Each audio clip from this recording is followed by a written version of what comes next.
His mind is exactly like an independent, uncontrolled elephant. It simply expands jurisdiction of pious and impious activities by using the senses. The result is that the living entity remains in the material world to enjoy and suffer pleasures and pains due to material activity. Purport by His Divine Grace, A.C. Bhaktivedanta Swami Prabhupada.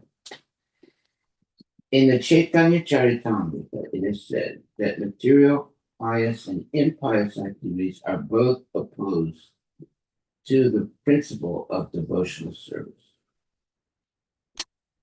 Devotional service means mukti, freedom from material entanglement. But pious and impious activities result in entanglement within this material world. If the mind is captivated by the pious and impious activities mentioned in the Vedas, one remains eternally in darkness. One cannot attain the absolute platform. To change the consciousness from ignorance to passion or from passion to goodness does not really solve the problem. As stated in Bhagavad Gita, Sagunam Samatityaitan Brahmabhuyaya Kalpate. One must come to the transcendental platform, otherwise, life's mission is never fulfilled. Text number 5. Because the mind is absorbed in desires for pious and impious activities, it is naturally subjected to the transformations of lust and anger. In this way, it becomes attracted to material sense enjoyment. In other words, the mind is conducted by the modes of goodness, passion, and ignorance.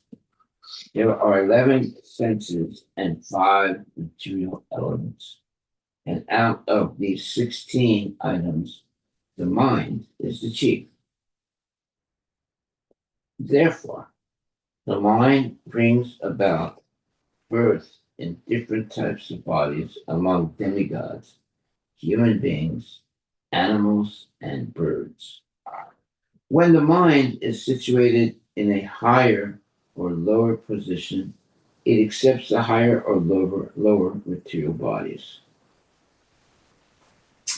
Purport by Srila Prabhupada.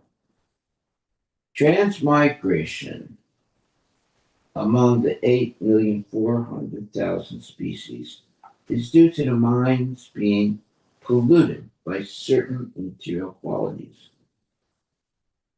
Due to the mind, the soul is subjected to pious and impious activities. The continuation of material existence is like the waves of material nature. In this regard, Srila Bhaktivinoda Thakur says, Mayaravase Yachavese Hacha Habudubudabai. My dear brother, the spirit soul is completely under the control of Maya, and you are being carried away by its waves. This is confirmed in Bhagavad Gita. Pakrite kriyamanani gunani karmani sarvasa ahankara vimudatma kartaham iti manyate. The bewildered soul, the bewildered spirit soul, under the influence of the 3 modes of material nature, thinks himself the doer of activities which are actually carried out by nature. Bhagavad Gita 3:27.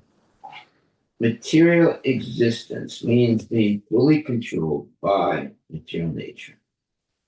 The mind is the center for accepting the dictations of material nature. In this way, the living entity is carried away in different types of bodies continuously millennium after millennium. Millennium normally is considered 10,000 years.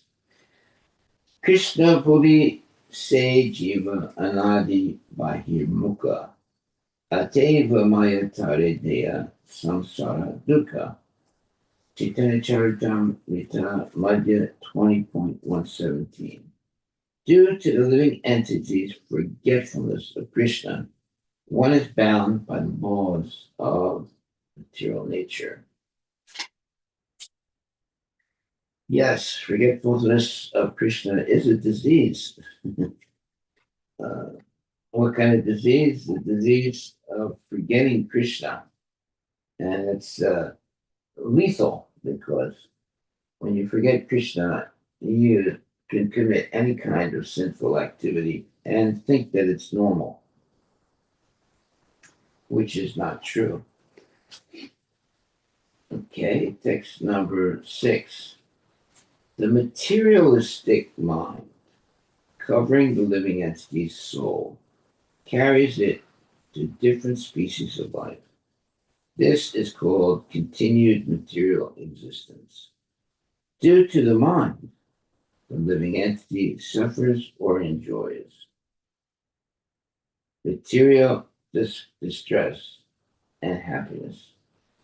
Being thus illusions, the mind further creates pious and impious activities and their karma, and thus the soul becomes conditioned. Purport by Srila Prabhupada. Mental activities under the influence of material nature cause happiness and distress within the material world. Let me read that again. Mental activities under the influence of material nature cause happiness and distress within the material world. Being covered by illusion, the living entity eternally continues conditioned life under different designations. Such living entities are known as Nityabhada, eternally conditioned. On the whole, the mind is the cause of conditioned life. Therefore, the entire yogic process is meant to control the mind and the senses. If the mind is controlled, the senses are automatically controlled, and therefore the soul is saved from the reactions of pious and impious activity. If the mind is engaged at the lotus feet of Lord Krishna, Savai Mana Krishna Padaravindayo, the senses are automatically engaged in the Lord's service. When the mind and the senses are engaged in devotional service, the living entity naturally becomes Krishna conscious. As soon as one always thinks of Krishna, he becomes a perfect yogi, as confirmed in the Bhagavad Gita. Yoginam apisarve sam mad gatanantaratmana. This antaratma, the mind, is conditioned by material nature. As stated here, Maya Rasi Tan Rasit Antaratma Swadehinam Samsriti Chakra Kuta. The mind, being most powerful, covers the living entity and puts him in the waves of material existence. Haribol. Okay, let me read what that verse says again. It's the materialistic mind, covering the living entity's soul, carries it to different species of life.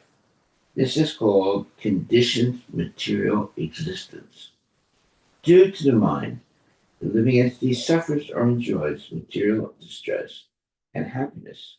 Being thus illusion, The mind further creates pious and impious activities and their karma, and thus the soul becomes conditioned. Text number 7. The mind makes the living entity within this material world wander through different species of life, and thus the living entity experiences mundane affairs in different forms as a human being, as a demigod, as a fat person, a skinny person, and so forth. Learned scholars say that bodily appearance, bondage, and liberation are caused by the mind. Purport by Srila Prabhupada. The mind, just as the mind is the cause of bondage, it can also be the cause of liberation. The mind is described here as avara. Para means transcendental, and avara means material. When the mind is engaged in the Lord's service, savai mana, Krishna padara vindayo, it is called para, transcendental. When the mind is engaged in material sense gratification, it is called avara, or material. At the present moment, in our conditioned state, our mind is fully absorbed in the material sense gratification. But it can be purified and brought to its original Krishna consciousness by the process of devotional service.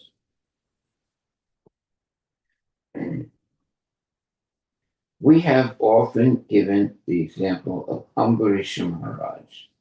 Savai Mana Krishna Padaravindayor Vachamsi Vaikunta Gunanuvarnane. The mind must be controlled in Krishna consciousness.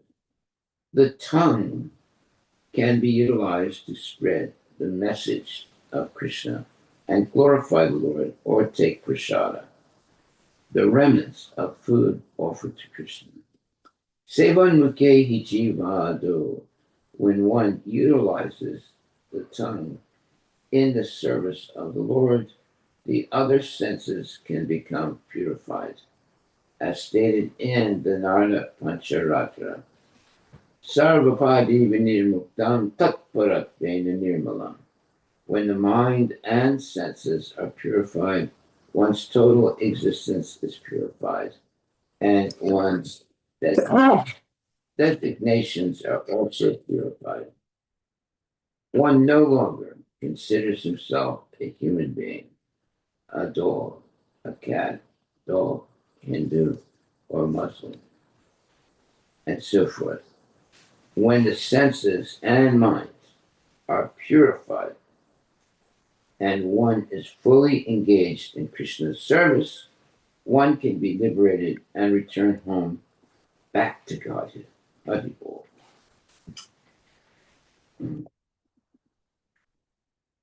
Text number 8.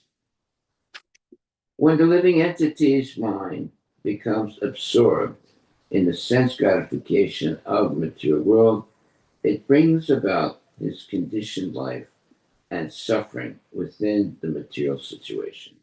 However, when the mind becomes unattached to material enjoyment, it becomes the cause of liberation. When the flame in a lamp burns the wick improperly, the lamp is blackened. But when the lamp is filled with ghee and is burning properly, there is bright illumination. Similarly, when the mind is absorbed in material sense gratification, it causes suffering. And when detached from material sense gratification, it brings about the original brightness of Krishna consciousness. Report by Srila Prabhupada. It is therefore concluded that the mind is the cause of material existence and liberation also. Everyone is suffering in this material world because of the mind. It is therefore proper to train the mind or to cleanse the mind from material attachment and engage it fully in the Lord's service. This is called spiritual engagement, as confirmed in Bhagavad Gita. Mam chayo vipucharena bhakti yogena sevate sadhunam samati yaitam brahmbhuyaya kalpate. One who engages in full devotional service, who does not fall down in any circumstance, at once transcends the modes of material nature and thus comes to the level of Brahman. Bhagavad Gita 14:26. We should engage the mind fully in Krishna consciousness activity. Then it will be the cause of our liberation for our returning home back to Godhead.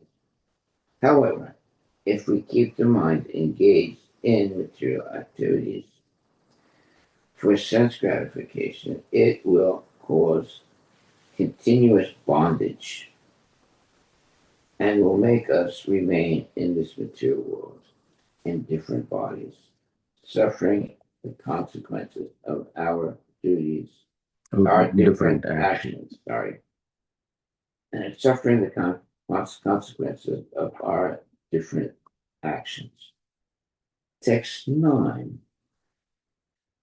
There are 5 working senses and 5 knowledge acquiring senses. There is also the false ego. In this way, there are 11 items for the mind's functions.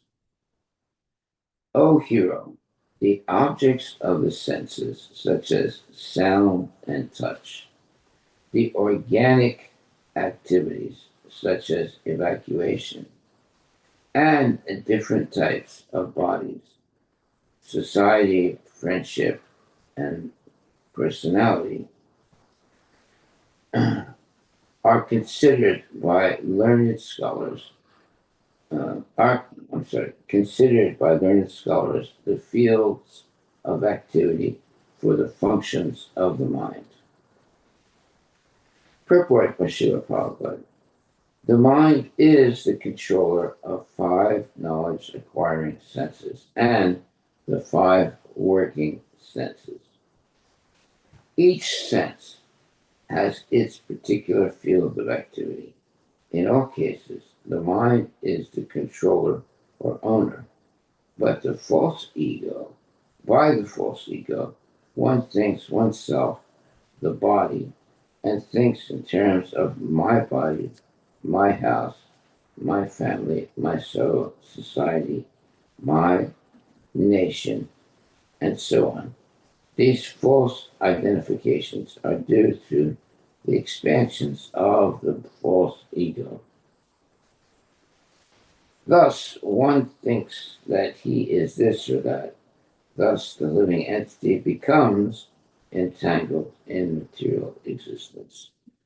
Text number 10. Sound, touch, form, taste, smell are the objects of the 5 knowledge acquiring senses. Speech, touch, movement, evacuation, and sexual intercourse are the objects of the working senses.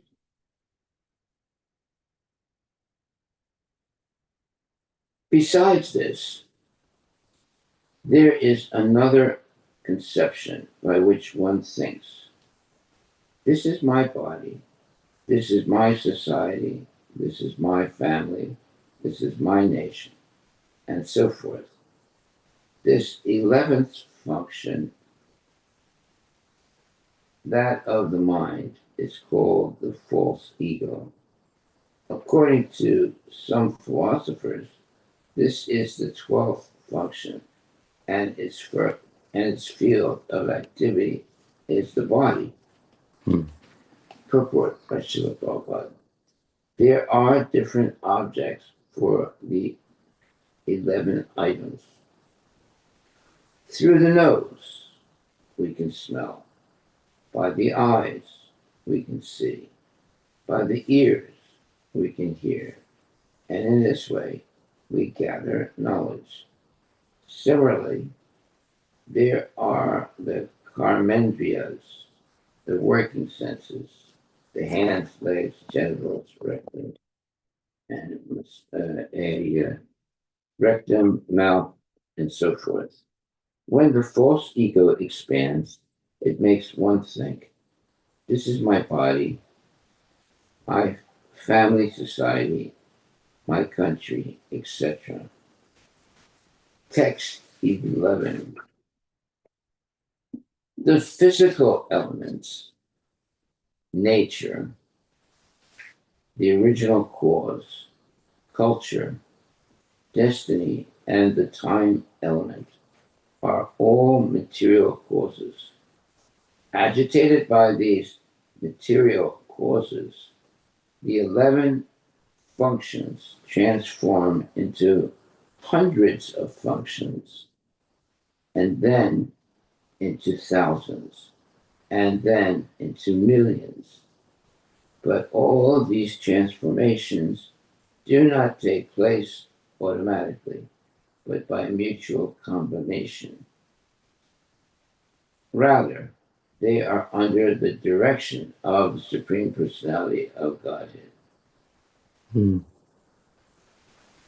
Purport by Srila Prabhupada. One should not think that all the interactions of the physical elements, gross and subtle, that cause the transformation of mind and consciousness are working independently.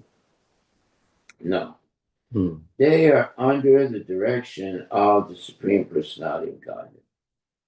In Bhagavad Gita 15.15, Krishna says that the Lord is situated in everyone's heart. Sarvasya chaham hridi sanivisto matak smriti jnanam apohanam cha. As mentioned herein, the super soul. The Kshetragya is directing everything.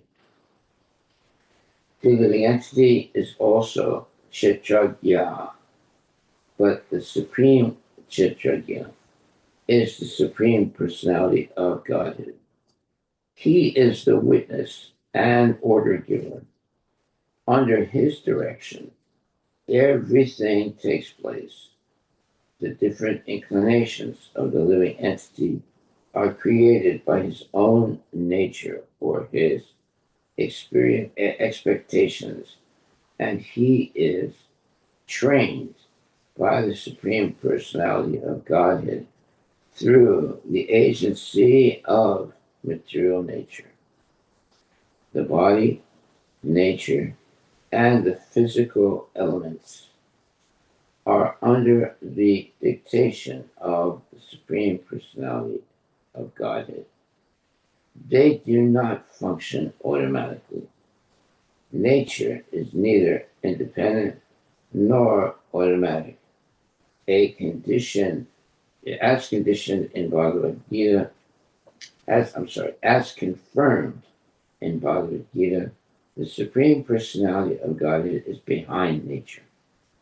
Maya Lakshena Prakriti Suyate Sacharacharam Hetana Anena Konteya Jagat Viparivartate. The material nature is working under my direction, O son of Kunti, and it is producing all moving and unmoving beings. By its rule, this manifestation is created and annihilated again and again. Bhagavad Gita 9.10. Text number 12.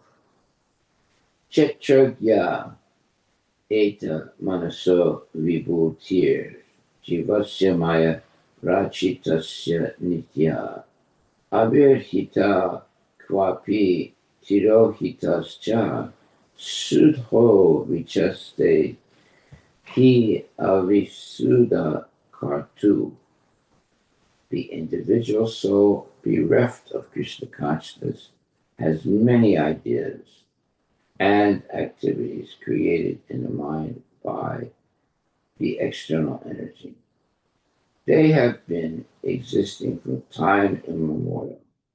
Sometimes they are manifest in the wakening state and in the dream state, but during deep sleep, unconsciousness, or trance, they disappear.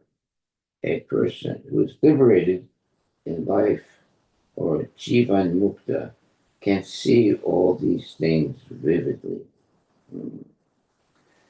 Purport. As stated in Bhagavad Gita 13.3, Chitra Jam, Chitra Jnam Chapi Mam Vidi Sarva Chetresu Bharata.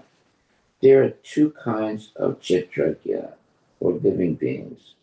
One is the individual living being, and the other is the supreme living being. The ordinary living being knows about his body to some extent, but the supreme Paramatma knows the condition of all bodies. The individual living being is localized, and the supreme Paramatma is all pervading. In this sloka, the word chitragya refers to an ordinary living being, not the supreme living being.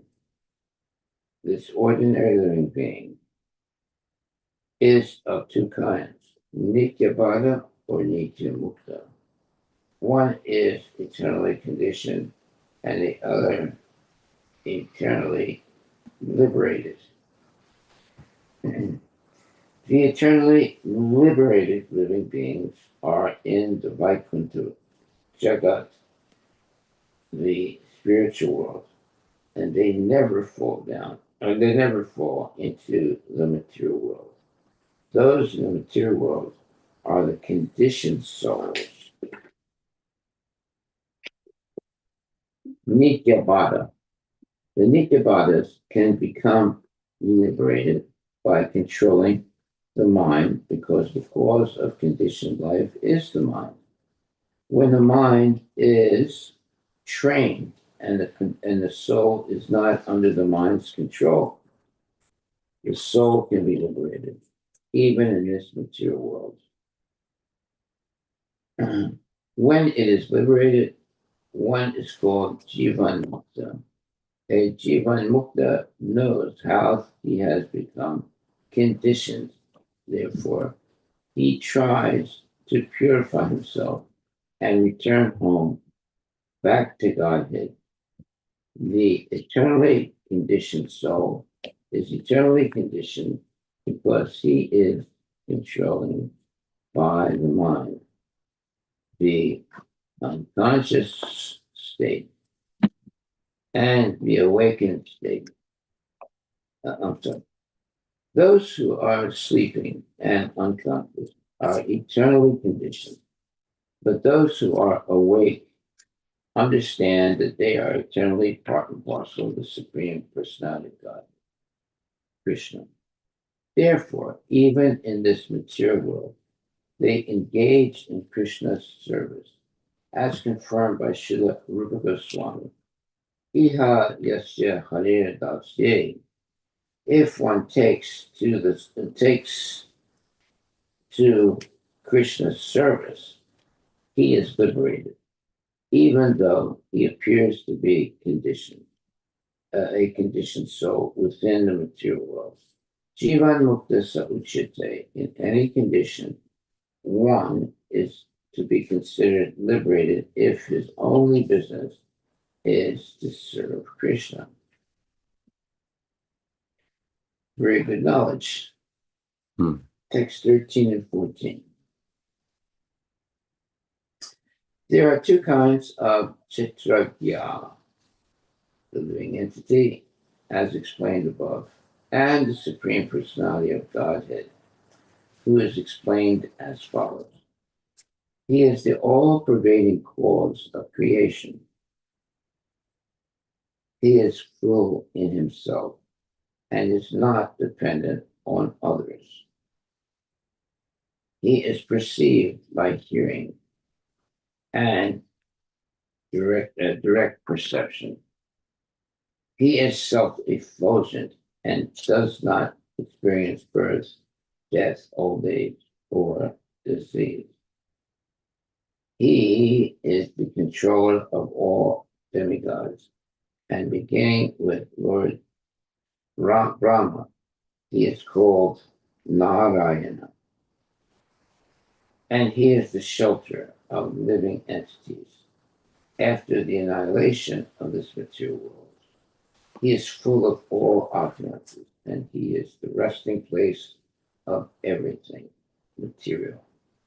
He is therefore known as Vasudeva, the Supreme Personality of Godhead, by his own potency.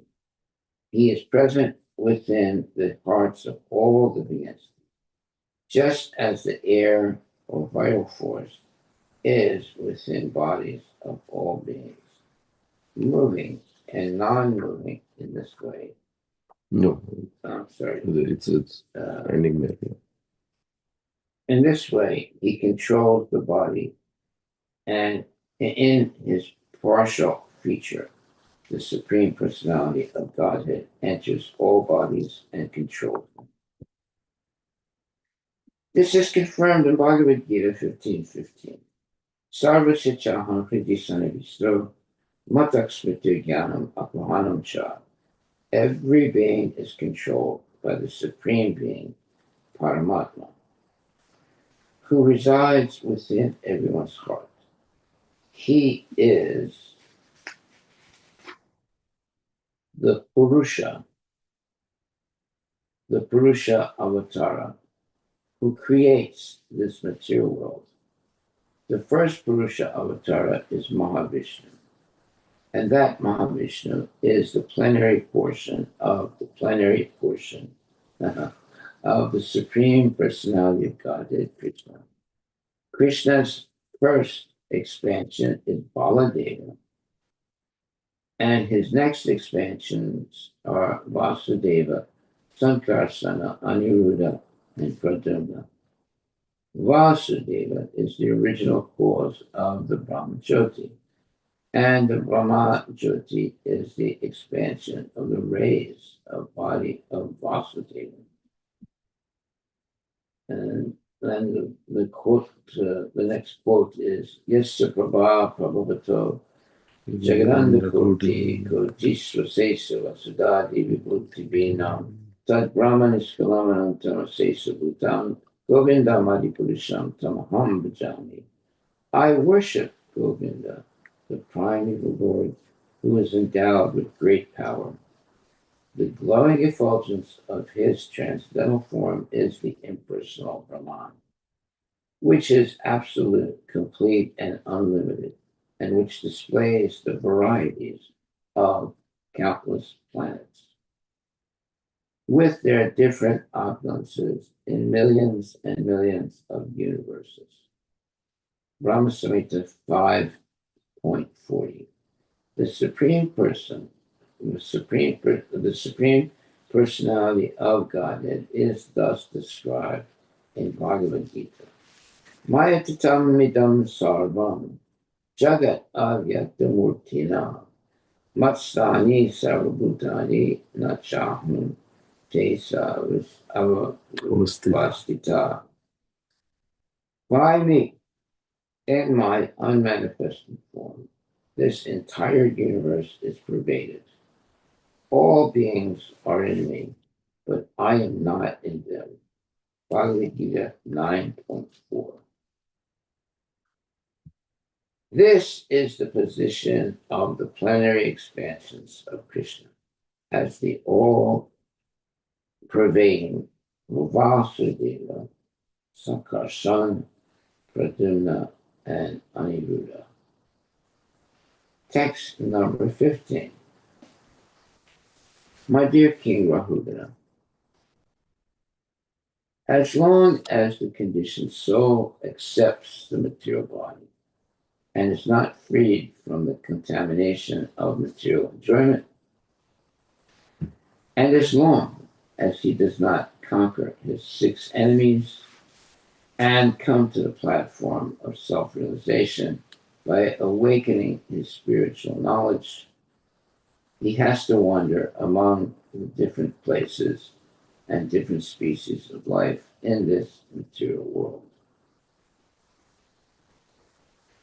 Purport: when one's mind is absorbed in the material conception, he thinks that he belongs to a particular nation, family, country, or creed.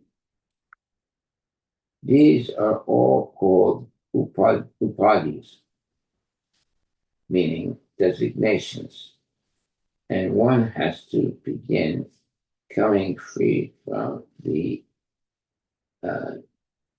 from them. Sarvapadi vinirmuktam. As long as one is not freed, he has to continue conditioned life to material existence. The human form of life is meant for cleansing away these misconceptions. If this is not done, one has to repeat the cycle of birth and death and thus suffer all the material conditions.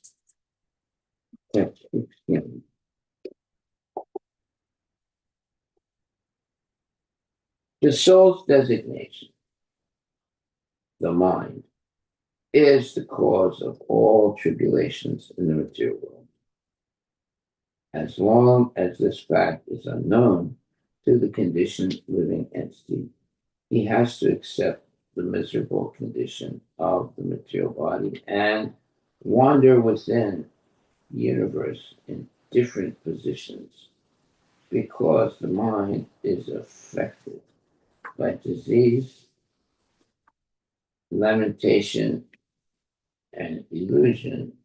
It cannot uh, illusion, attachment, because the mind is affected by disease, lamentation, illusion, attachment, greed, and enmity, it creates bondage and a false sense of intimacy within this material world. That's terrible. Purport: the mind is the cause of both material bondage and liberation. The impure mind thinks, I am despised. The pure mind knows that he is not the material body.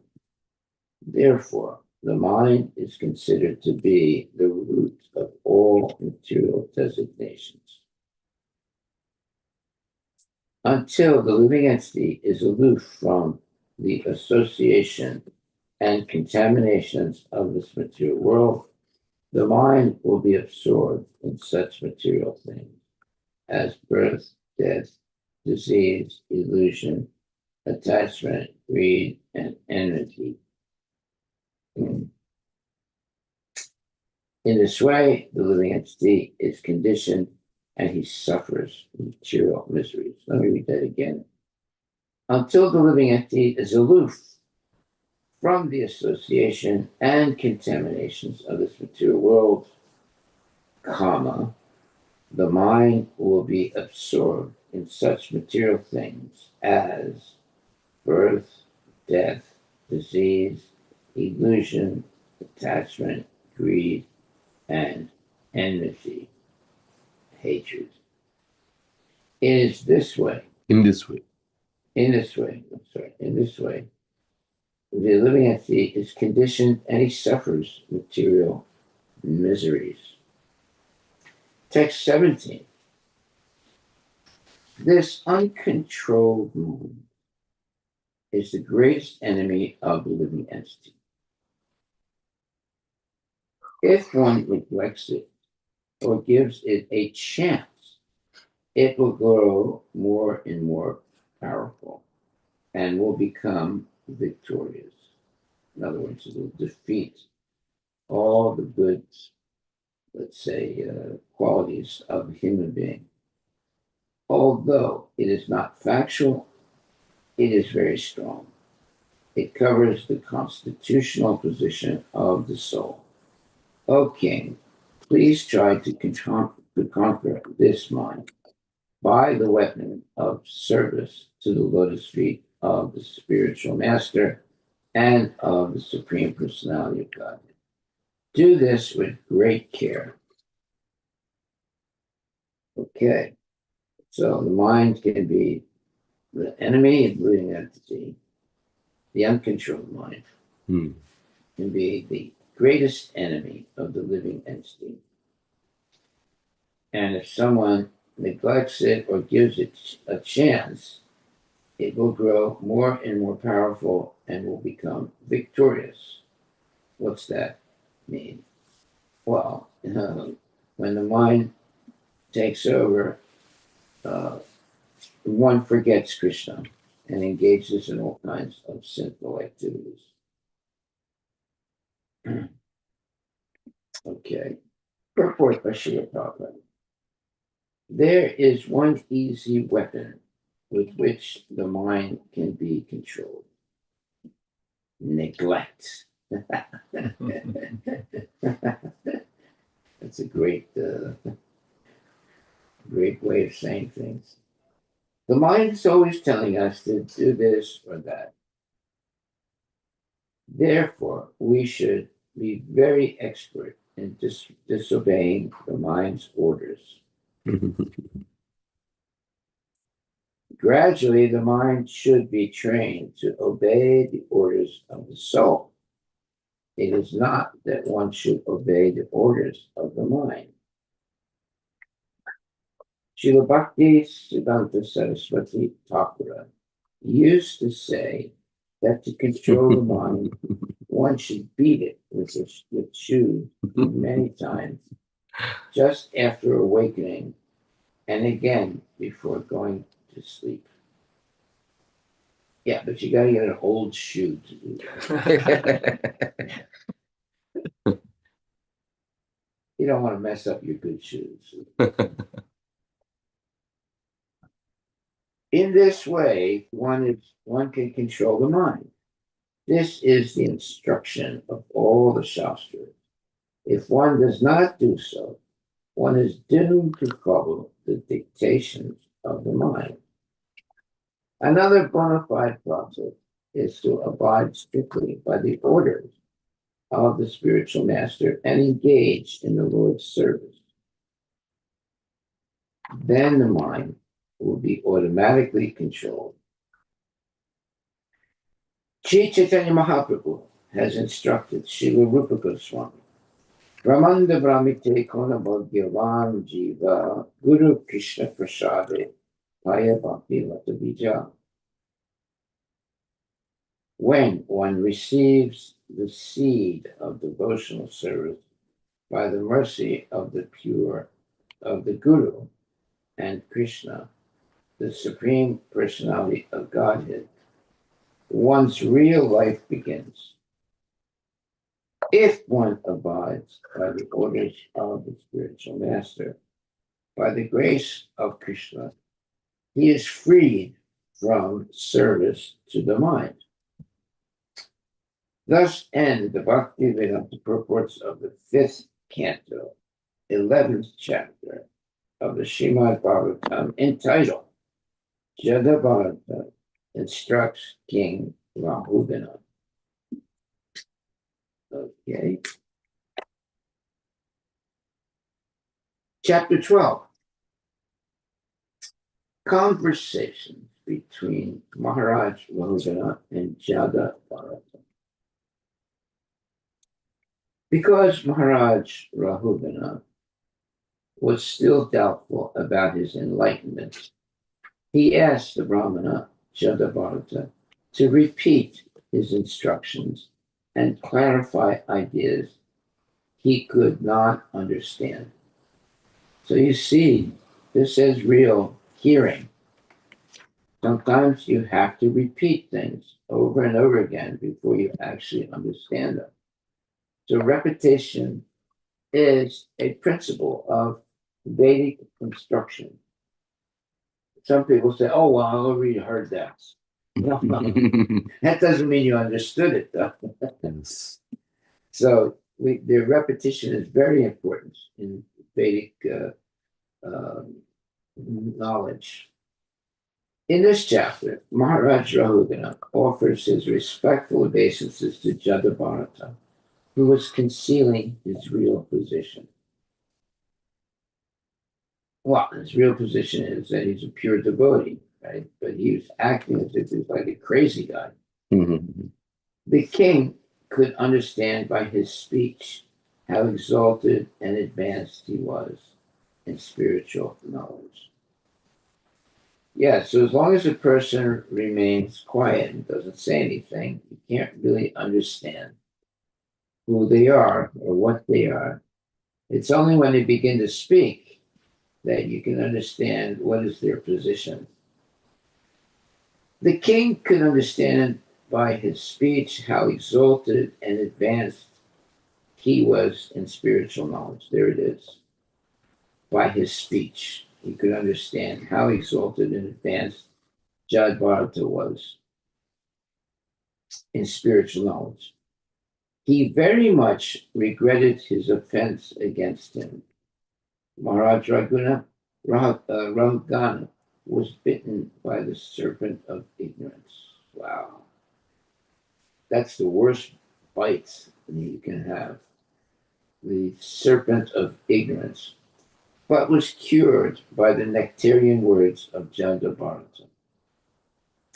Later, because he was doubtful about the subjects discussed, he made further inquiries, one question after another. First, he wanted to be released from the offense he had committed at the lotus feet of Jadbharata. Well, you see, uh, he was doubtful about the subjects discussed. He made further inquiries, one question after another. That's why we always say, are there any questions? And when there's profound silence, that means that people are brain dead. There should be millions of questions, right? Because there's so many things that we don't know.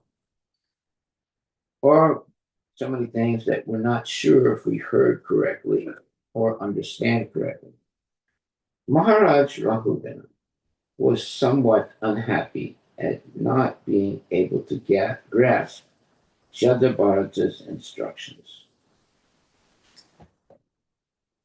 which were full of meaning that could not be understood by a materialistic person. Wow. Therefore, Jadabharata repeated his instructions more clearly. Yeah, repetition is important in Vedic knowledge. So that, because the knowledge of the Vedas is so profound that we should hear over and over again the same thing in order to be sure that we correctly understand it.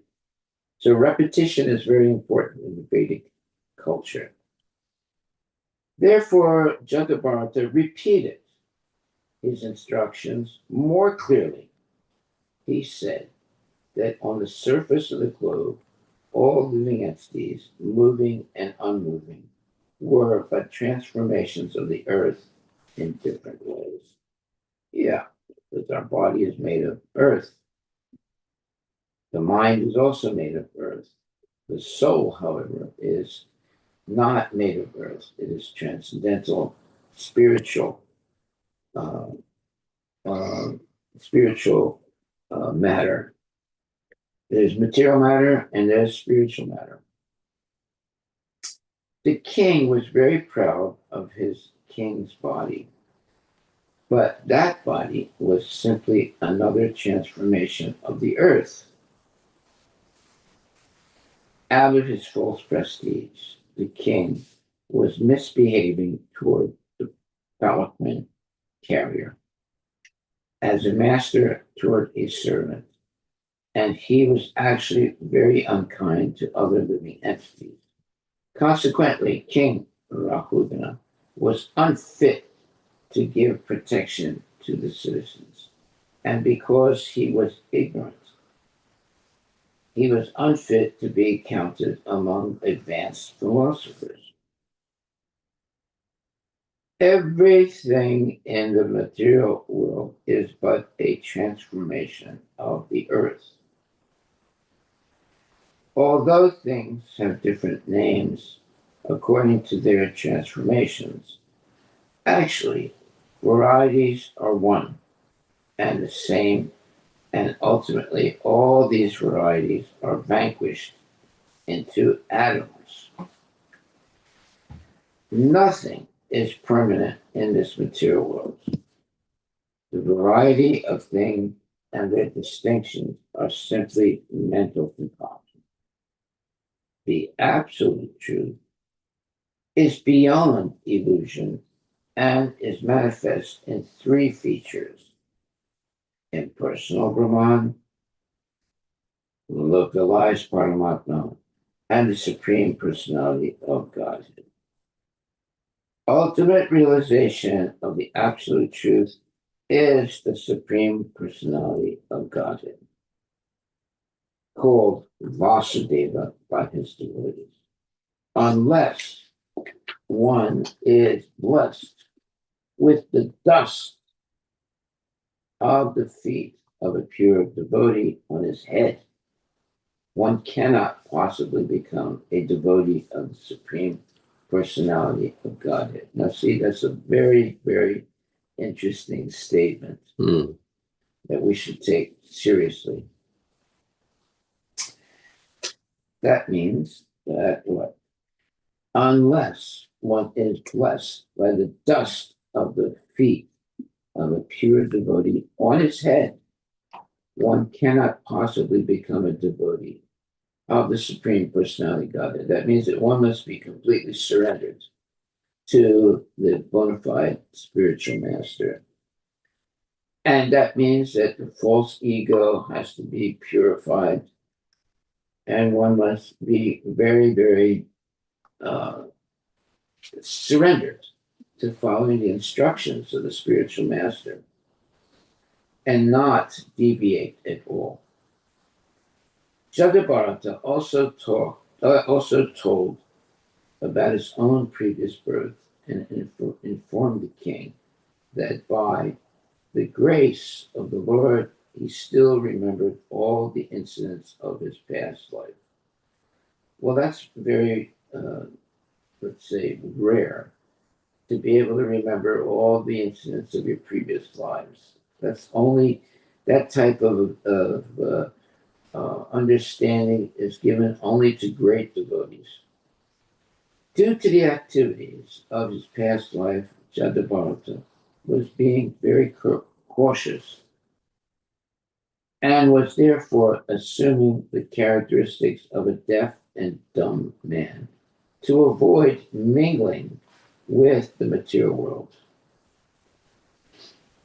Association with the material modes of nature is very powerful. The bad association of materialistic men can be avoided only in the association of devotees. In association of devotees, one is given an opportunity to render devotional service in 9 different ways.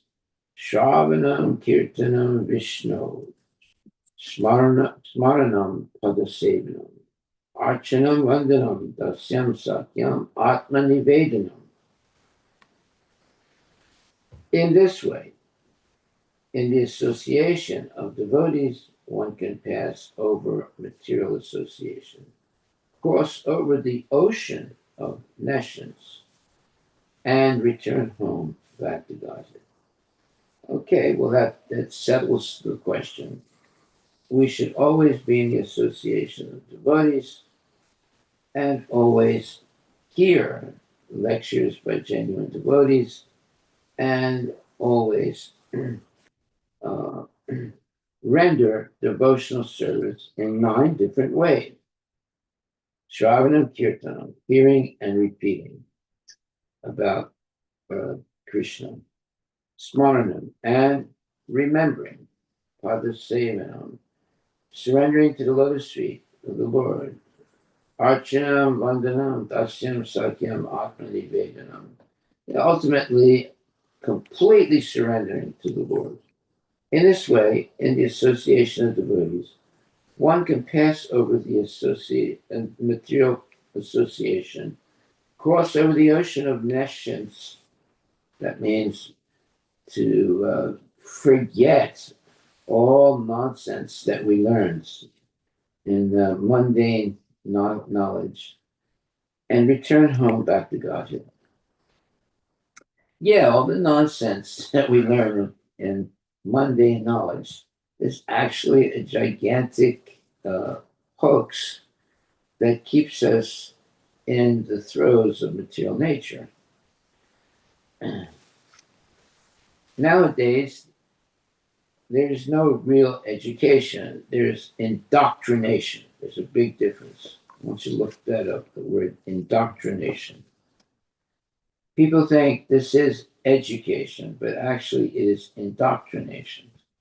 Indoctrination. What does that mean? Indoctrination. It's the process of teaching a person to accept a set of beliefs uncritically, means without questioning or evaluating them independently. So Yes. it's a dogmatic process. Being misled.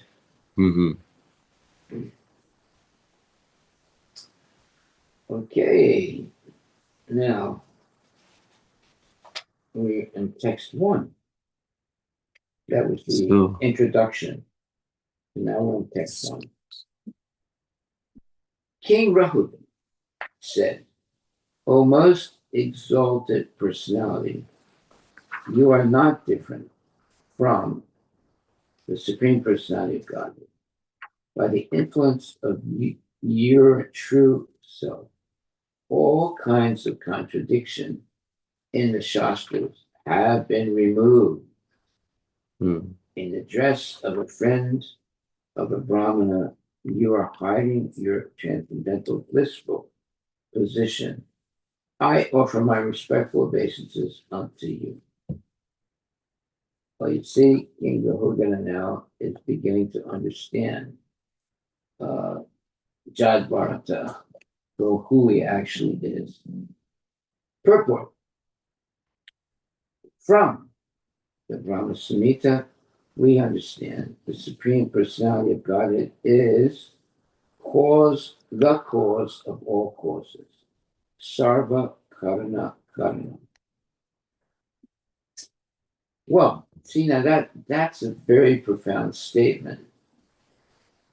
People are going to school and they are studying so many different philosophies, right? If you get your major in philosophy, you'll never understand anything. You'll say, well, so-and-so says this, and then so-and-so says something else, and so-and-so also said this, and it was also said like that. You'll never come to an absolute understanding of the truth. You'll always be wandering around the truth, circumambulating it, but never really coming to the real kernel of the truth. Rishabha Deva was the direct incarnation of the Supreme Personality of Godhead, the cause of all causes. His son, Bharata Maharaj, who was now acting as the Brahmana Jaga, Bharata, had received his body from the cause of all causes. Therefore, he is addressed as Karana Visvabhaya. Okay, so there is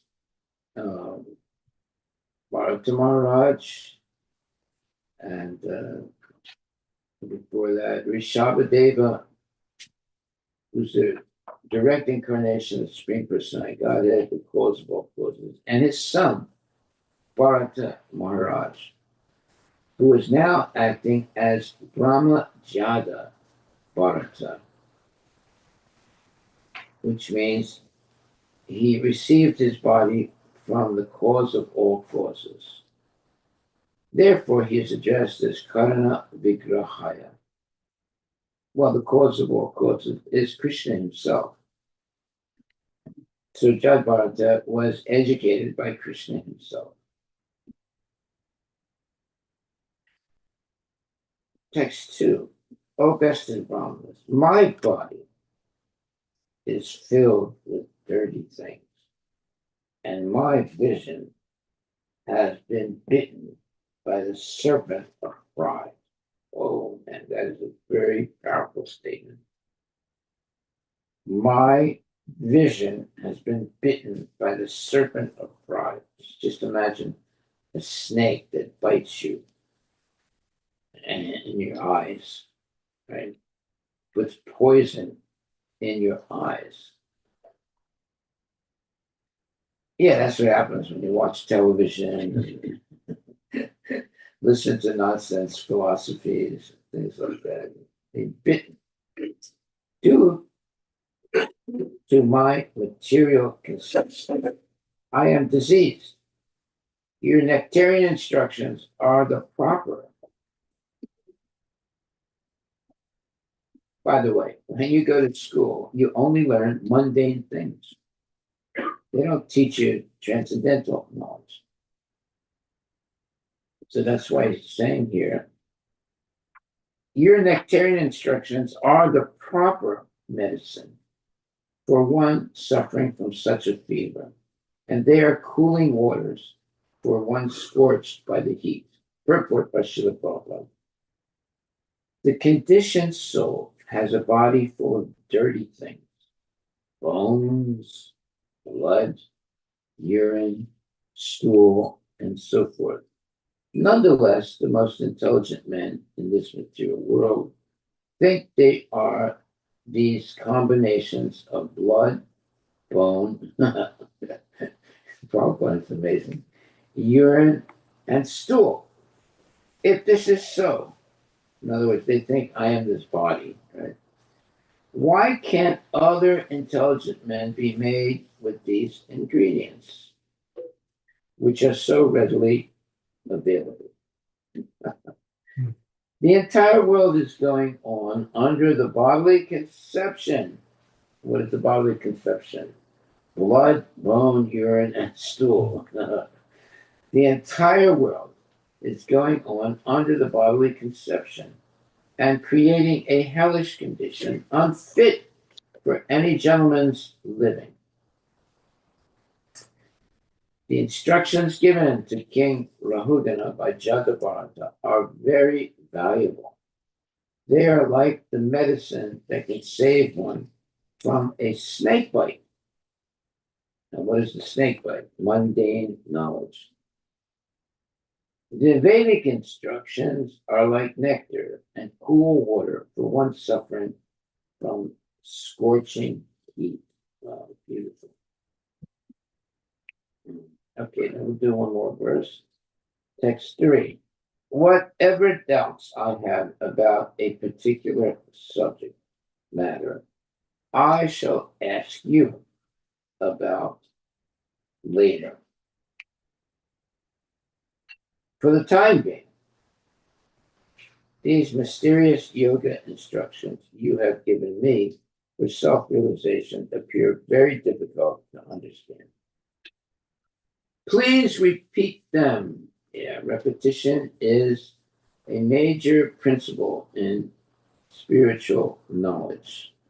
Please repeat them in a simple way so that I can understand them.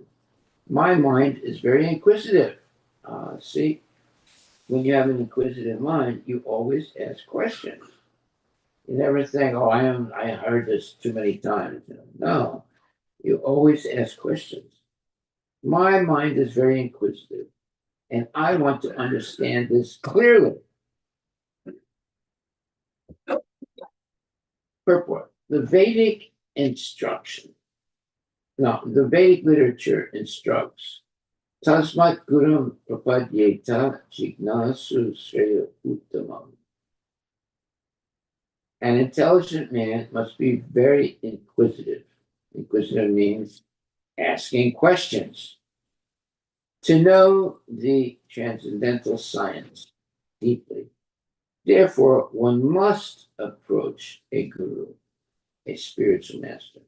Although Jadabharata explained everything to Maharaj Rahugana, it appears that his intelligence was not perfect enough to understand clearly. He therefore requested a further explanation. In other words, he's asking questions, and so that he is sure that he's understood correctly what has been previously spoken. As stated in Bhagavad Gita 4.34, Tad Vidi Paripraptena Pariprasnena Sevaya. The student must approach a spiritual master and surrender unto him fully. Pranipatena. He must also question him. There it is. He must also question the spiritual master in order to understand his instructions. Pariprasnena. So, whenever we say, are there any questions? And there's deep silence, that means the people are not really enthusiastic about understanding what was said. Sometimes someone goes to hear a devotee give a lecture, and afterwards another friend will ask that person and said, "What did you say?" He said, "Oh, he said a lot of good things." Can you tell me anything he said? He said everything good. Well, can you tell me one thing good that he said? Well, I can't remember it right now, but believe me, it was really good. And that's why it says he must also question him. See, if you don't ask questions, you just listen to the class, but you don't ask any questions. If someone asks you, though, what was the class about? You say, well, it was all good. Okay, but can you tell me one good thing that was good? He said, it was all good. So that doesn't really answer the question. He must also question him in order to understand his instructions. Yeah. So there must be questions, and then there will be answers. And those questions have to be legitimate questions, not bogus questions. One should not only surrender to the Supreme Master, but also render loving service unto him, Sevaya, so that the spiritual master will be pleased with the student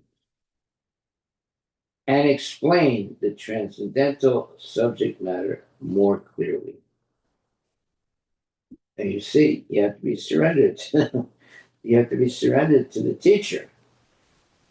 A challenging spirit, in other words, the student that always is challenging the guru to prove that he knows better than the guru. Okay? A challenging spirit before the spiritual master should be avoided. If one is at all interested in learning the Vedic instructions in depth, so one has to be surrendered to the bona fide guru and teacher, and not think that, oh, I know everything he knows and more. No, he's the teacher because he not only can speak the knowledge, but he has a deep understanding of the many different levels of that knowledge. Okay, I think we'll stop right there. This is something good to stop at. A challenging spirit before the spiritual master should be avoided if one is at all interested in learning the Vedic instructions in depth. So there's a difference between a challenging spirit before the spiritual master, and genuine questions that one asks the spiritual master.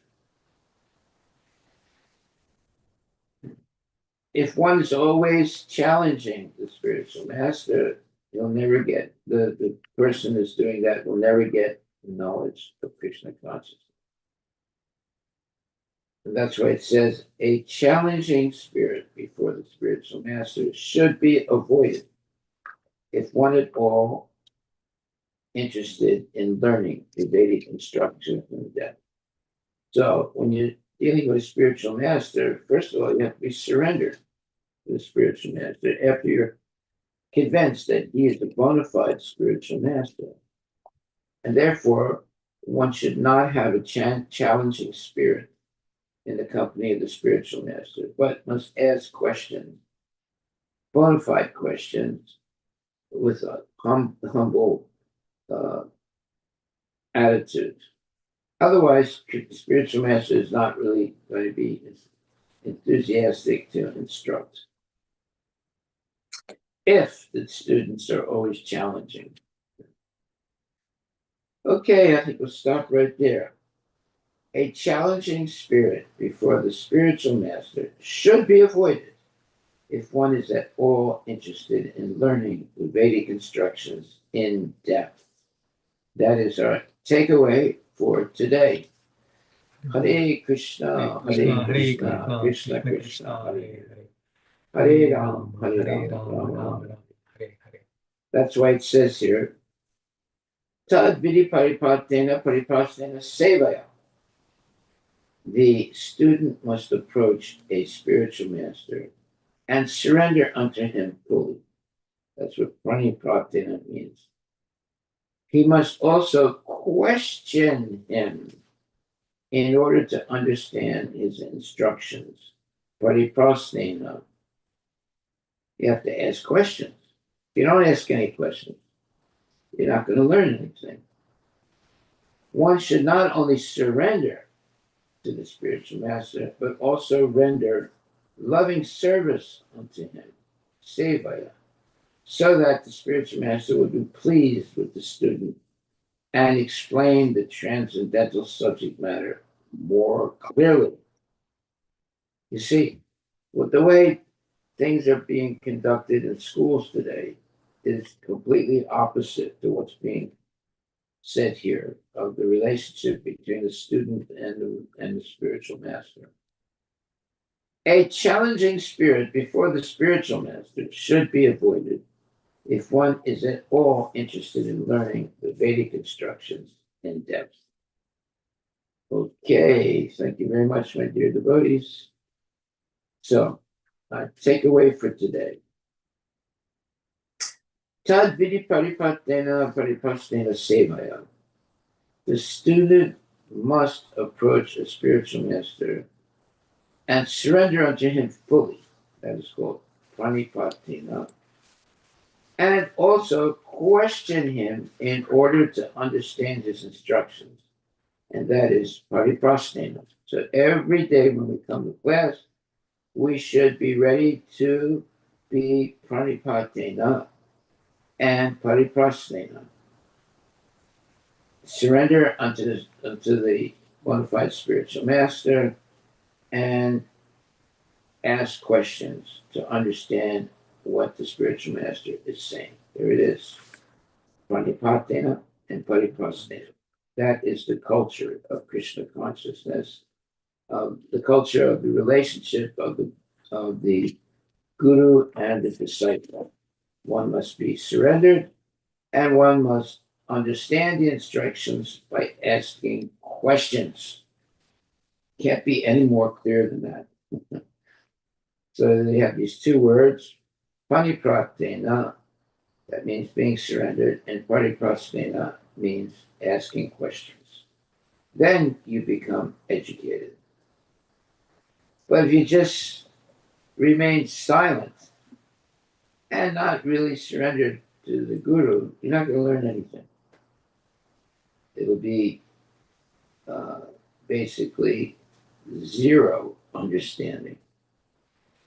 But if you're surrendered to the spiritual master and you ask bona fide questions, not bogus questions, but bona fide questions that are directly meant to clarify what you're hearing from the guru, that is the proper way to be educated. Okay. That's why it says one should not only surrender to the spiritual master, but also render loving service unto him, sevaya, so that the spiritual master will be pleased with the student and explain the transcendental subject matter more clearly. A challenging spirit before the spiritual master should be avoided if one is at all interested in learning the Vedic instructions in depth. So sometimes the student thinks he knows more than the spiritual master and therefore will ask challenging questions all the time. And he doesn't ask the question with humility, he asks it in a challenging way because he thinks he knows more than the guru. There are a lot of people like that. Okay, I think we'll stop right there on this takeaway, which is a challenging spirit before the spiritual master should be avoided if one is at all interested in learning the Vedic instructions in depth. Haribol. That's our takeaway from today.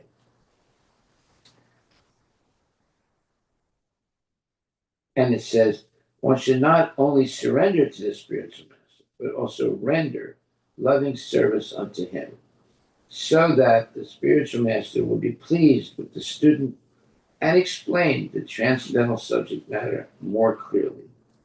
A challenging spirit before the spiritual master should be avoided if one is at all interested in learning the Vedic instructions in depth. Thank you very much, my dear devotees. All glories to Srila Prabhupada Ki Jai. Are there any questions or comments?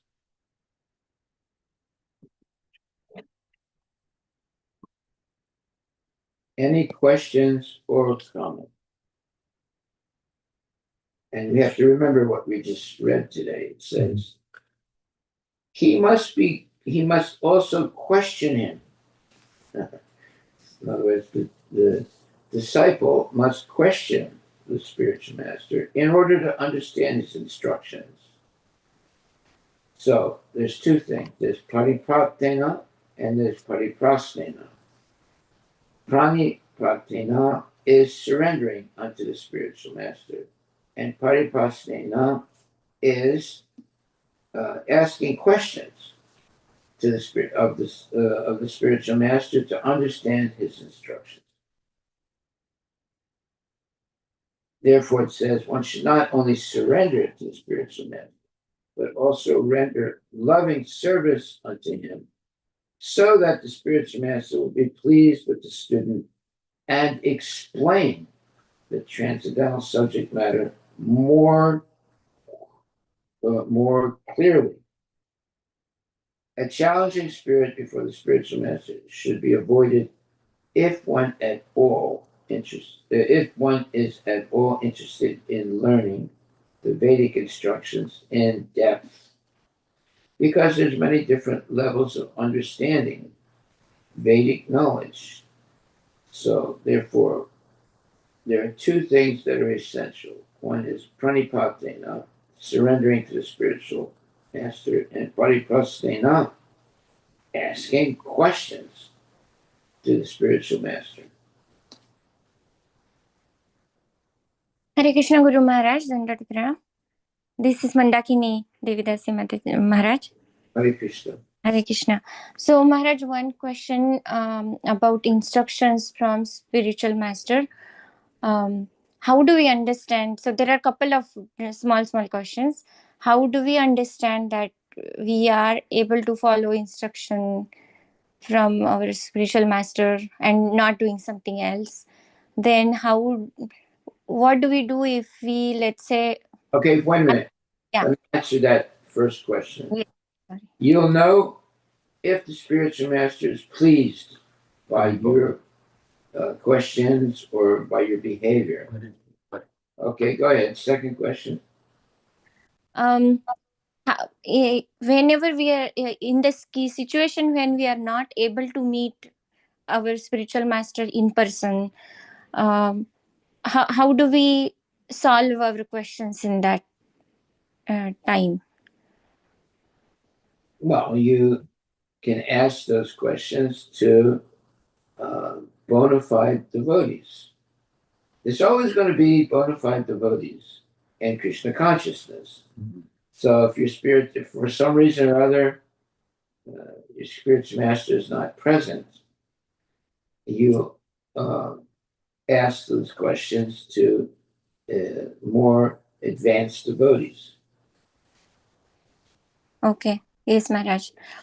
And how do we know that we are just not trying enough to follow spiritual master's instructions, or like we sometimes, at least I tend to like think that, oh, I know I should be doing this, but I just don't have time right now. I'll just do it next time, or some other time. So how do we know that's genuine or not? Or Well, what extent should if you are regulated, if your time is regulated, doing the same thing at the same time every day, waking up very early in the morning, taking your baths, engaging in hearing and chanting, and then having nice prasadam, and then going to work. So all these things have to be regulated. That means organized. Doing the same thing every day. So you're going to sleep at a certain time, you're waking up at a certain time, and you're doing so many things. And during the Brahma Muhurta period, between 6 o'clock in the morning till, let's say, 7 o'clock in the morning, engaging in spiritual activities so that you're ready to face all the challenges of the material world. If you just sleep through that Brahma Muhurta period, you're not going to be ready or available or qualified to overcome all the challenges of the material world. So, being able to wake up early in the Brahma Muhurta period, which is usually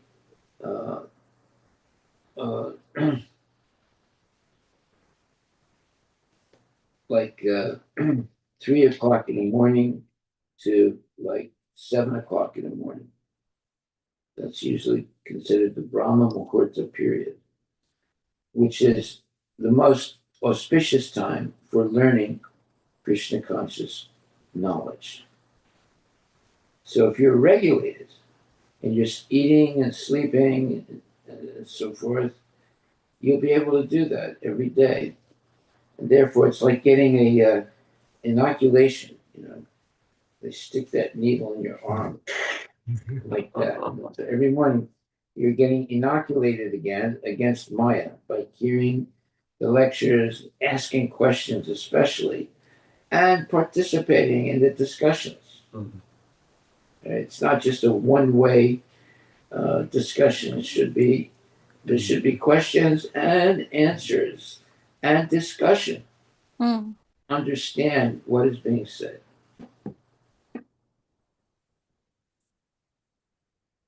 Yes, thank you, Maharaj. Thank you very much. Hare Krishna. Krishna. Thank you for asking a question. That means that someone was hearing what was being said. Hare Krishna. Okay, my dear devotees, I think we'll stop right here. It's almost 8 o'clock in the morning. And our takeaway for today. Tad vidi paripatena sevaya. The student must approach a spiritual master and surrender unto him fully. That is called pranipratena. One time this devotee was questioning Prabhupada, and then Prabhupada stopped and started saying, Pranipatena, Pranipatena, Pranipatena. You surrender, He was not accepting, the questions that the boy was asking. He said, Pranipatena, surrender first. Yeah. So, he must also question him in order to understand his instructions. That's pranipasena. But first, there must be pranipatena. The student must approach the spiritual master and surrender unto him fully. Then he must also question the spiritual master in order to understand his instructions. So there's pranipatena and there's pariprastena. One should not only surrender, meaning pranipatena, to the spiritual master, but also render loving service unto him, sevaya, so that the spiritual master will be pleased with the student and explain the transcendental subject matter more clearly. A challenging spirit before the spiritual master should be avoided if one at all interested in learning the Vedic instructions in depth. If one is at all interested in learning the Vedic instructions in depth. Okay, so takeaway from today. Pranipatena. One must approach a spiritual master and surrender unto him fully.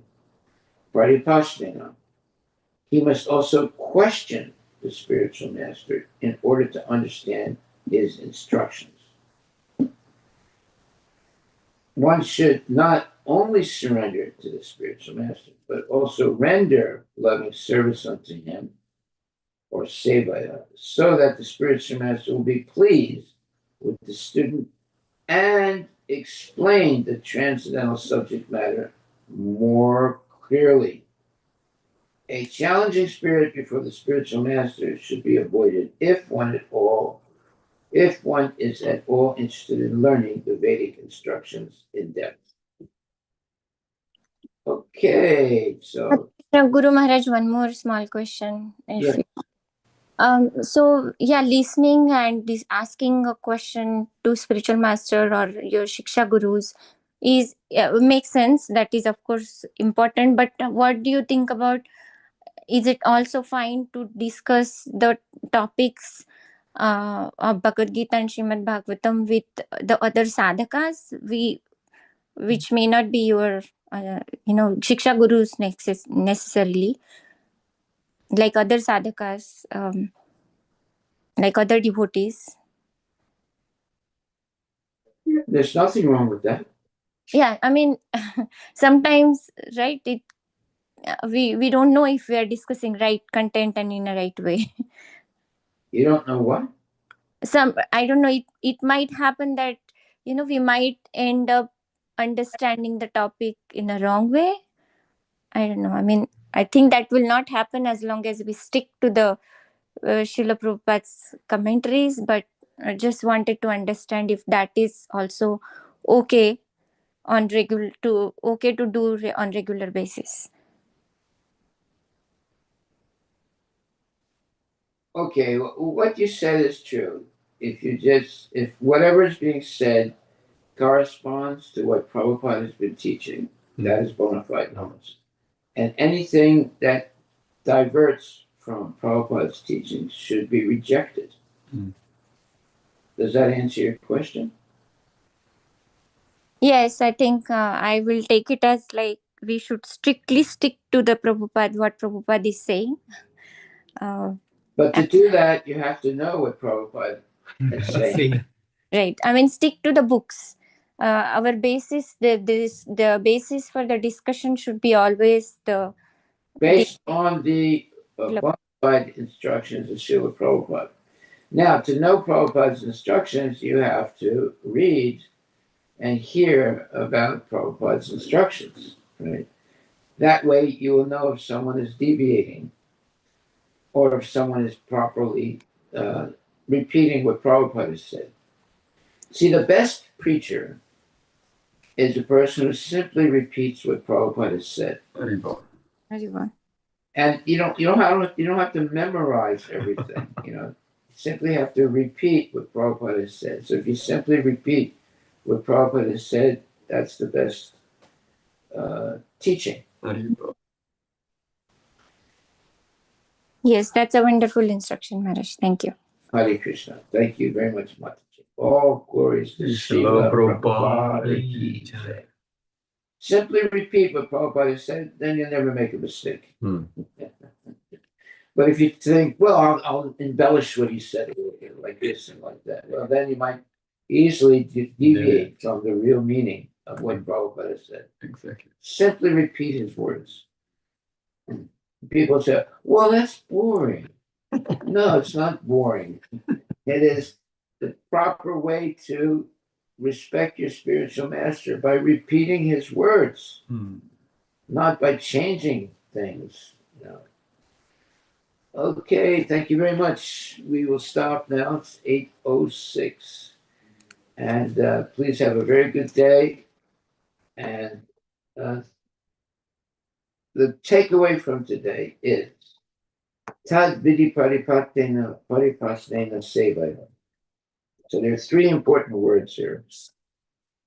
Pranipatena, Paripasnena, and Sevaya. So Pranipatena, Surrender. one must surrender. Paripasnena, one must question the Guru in order to understand the instructions. And Sevaya, one must serve the spiritual master to please the spiritual master so that he will explain the transcendental subject matter more clearly. Okay? Those are the three takeaways from today. Pranipatena, Paripasnena, which questioning the spiritual master, Paripasnena, one should not only surrender. No, Paripasnena is Paripatena means one Surrender. questions the spiritual master. And Pariprasnena means Disposition. Huh? First one was surrender. Paripatena. Paripatena is surrender. Surrender. Pariprasnena is asking questions. And Sevaya. And then Sevaya, serving the spiritual master. Okay? In three words, it has concluded. Okay, hopefully I'll put it there. Paripatena, and Sevaya. Haribol. So that is our takeaway from today. Three words. Pranipatena, surrender. Paripatena, asking questions and understand. And Sevaya, offering service. Haribol. Thank you very much, my dear devotees. We have summarized today's lecture in three words. Oh no, we haven't.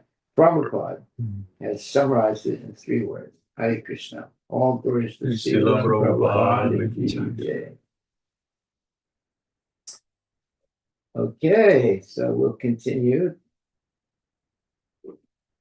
later on today. Haribol.